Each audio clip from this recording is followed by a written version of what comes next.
মেয়েরা কখনো কোনো স্বামীকে বুদ্ধিমান স্বীকৃতি দেয় না। যত বড় বুদ্ধিজীবী হোক, যত বড় শিক্ষিত হোক, যত বড় সায়েন্টিস্ট হোক, যত বড় রাজনীতিবিদ হোক, যত যাই হোক, ঘরে বউয়ের কাছে এই কথা শুনে নাই। আমার মনে হয় এমন স্বামী একটাও দুনিয়াতে পাওয়া কঠিন হবে যে স্বামী এইটা শুনে নাই তার বউয়ের কাছে যে পুরুষ মানে বেকুব। এখন বউ যদি আপনারে বেকুব বলে মনে মনে সে খুশি থাকে যে আমি অনেক শেয়ানা, আলহামদুলিল্লাহ, আমার তো শান্তি দরকার। আমি চালাক সেজে যদি তার সাথে ফাইট করতে হয়, এরপরে সে যে অস্ত্র ব্যবহার করবে ওইটার তো কোনো প্রতিকার নাই। চোখের পানি যখন ছেড়ে দিবে, আপনি তো টিস্যু নিতে নিতে হাত ব্যথা হয়ে যাবে। আমার স্ত্রী খুবই ভালো, নামাজ কালাম, স্বামীর হক সহজ সব কিছুই ঠিক আছে, কিন্তু সে আমার কাছেই মানুষের নামে গীবত করতে থাকে।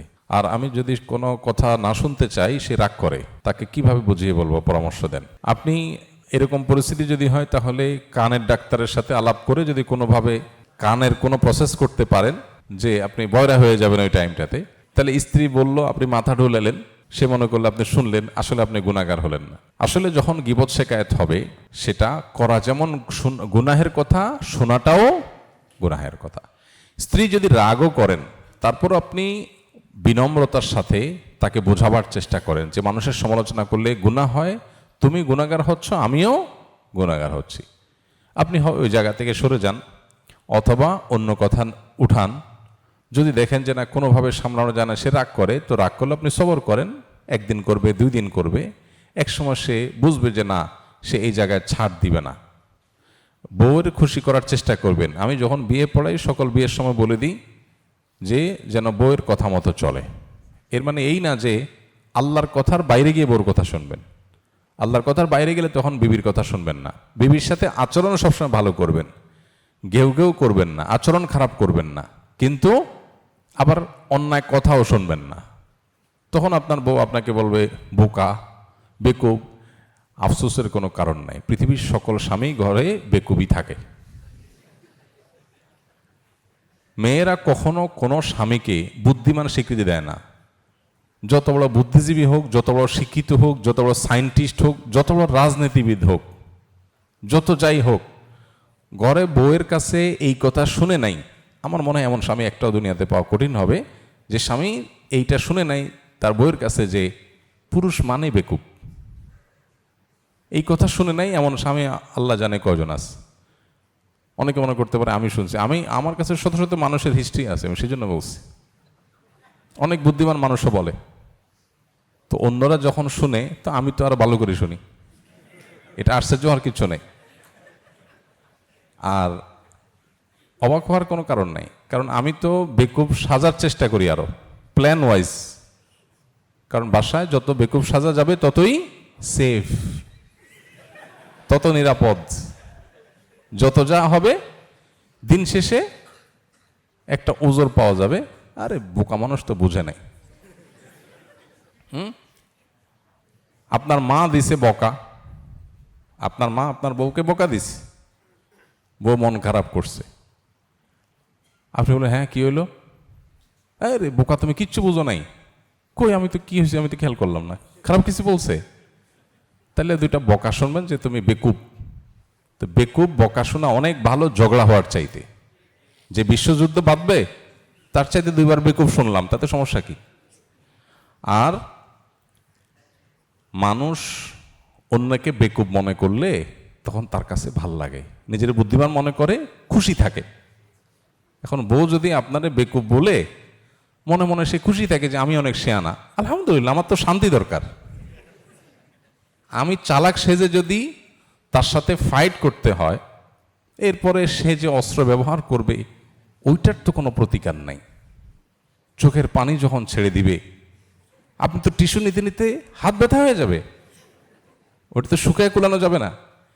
এই জন্য বাসায় খুব বেশি পণ্ডিতি না করাই ভালো। তাদের কাছে একটু বেকুব সাজলেন, 2টা বকা শুনলেন, এটা ভালো, এটা খুব সেফ সাইড। শেয়ানামি সব জায়গায় করতে হয় না, দুনিয়ার সব জায়গায় শেয়ানামি চলে, এই জায়গায় না। এখানে বেকুব, হ্যাঁ আমি বুঝি টুঝি না, আসলে ব্যাকল কিসিমে বকা দিছে, আবার বকা খাবেন, আবার বকা, হ্যাঁ তোমার বকতেছি তুমি তাও বুঝতেছো না, হ্যাঁ আসলেই বুঝতেছি না।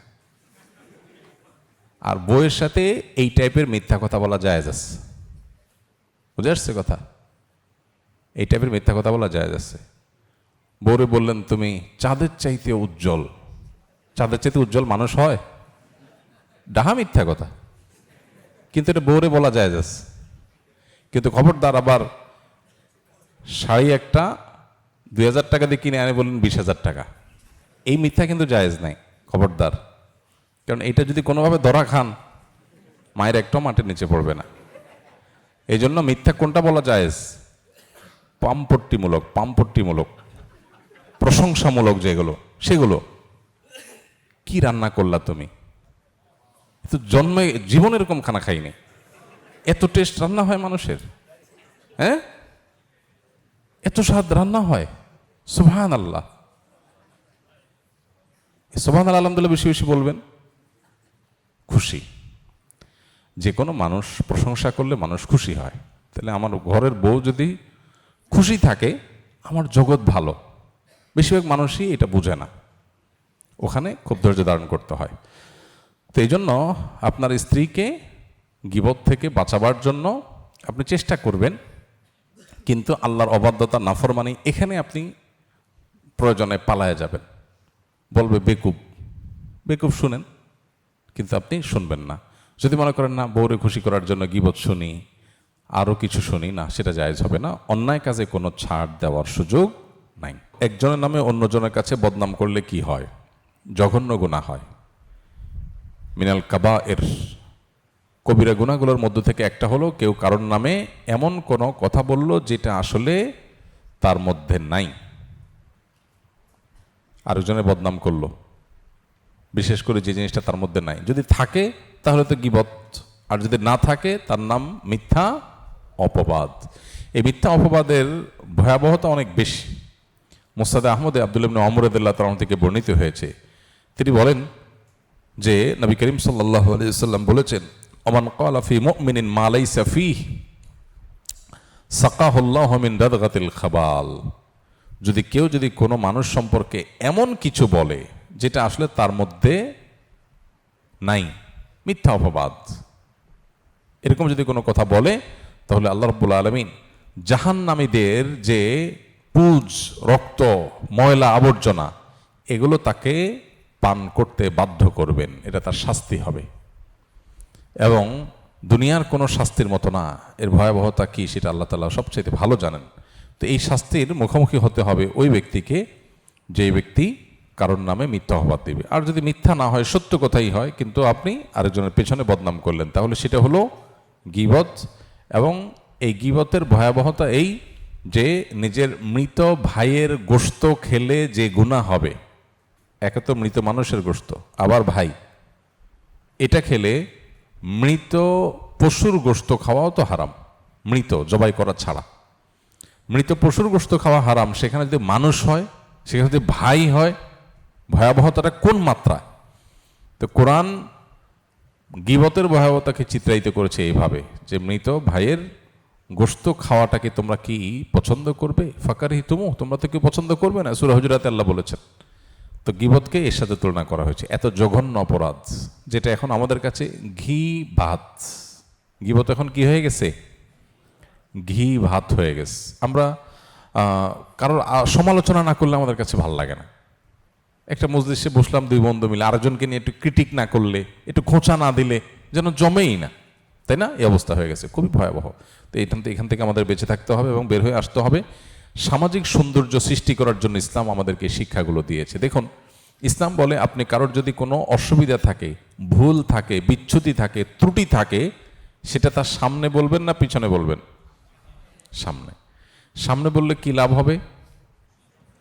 ওই লোকটা সংশোধন হবে। আর পেছনে বললে তার সংশোধন হবে, তার ব্যাপারে সমাজের মানুষের মধ্যে খারাপ ধারণা তৈরি হবে, সামাজিক সম্প্রীতি, সম্পর্ক নষ্ট হবে। এই জন্য কারোর অসুবিধা থাকলে আদরের সাথে, স্নেহের সাথে, মহব্বতের সাথে বুঝে শুনে তাকে কৌশলে সামনে তার সমস্যাটা বলে দেওয়া যায়, পেছনে না। আর প্রশংসা যদি করা লাগে কারোর, সেটা কি সামনে না পেছনে? সেটা পেছনে, তার অগোচরে। কেন অগোচরে প্রশংসা কেন করতে হবে? মনে করেন একজন একটা ভালো মানুষ, উনি ভালো কাজ করছে, এটা আর পেছনে, তার পেছনে বললে কি লাভ হবে? সমাজের মানুষ তার প্রতি সুধারণা তৈরি হবে, ভালোবাসা তৈরি হবে, সামাজিক শান্তি বাড়বে।